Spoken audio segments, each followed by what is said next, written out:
And so finally, I'm like, I'm just going to track her up, Jared. So I get around there, and I get going, and Fiona, boy, she was working like a dream.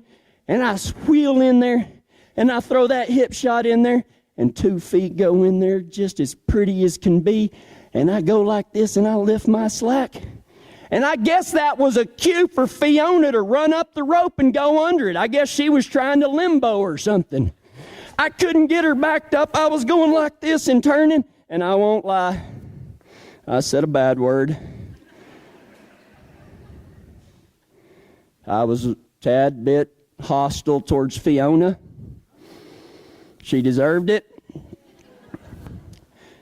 Rope's now on the ground. Heifer's still standing there like, man, maybe you ought to go get on this other cowboy's horse and let that cowboy get on your horse, and maybe y'all get this done.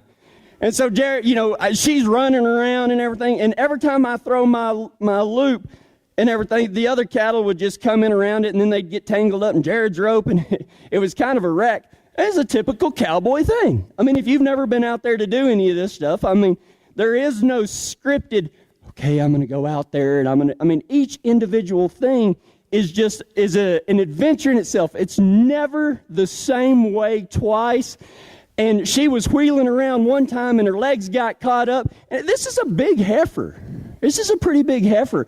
And she falls down, and Jared has the gall to tell me, just jump on her, get off.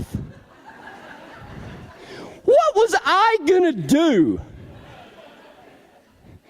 Use my massive body to hold this 500-pound heifer down on the ground.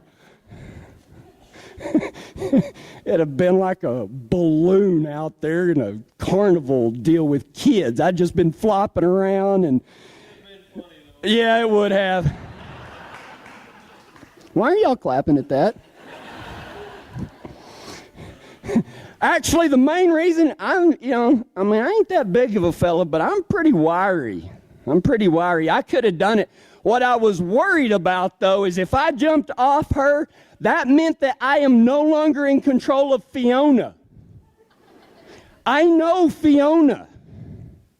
She would have left, and the last thing in the world I wanted to do, more than anything, I didn't mind jumping on the heifer's head, but the thought of riding behind Jared on his horse,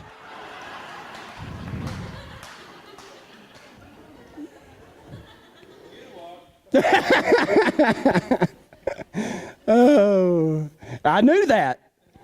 So when you're roping with Jared and he tells you to jump off, you just take your time.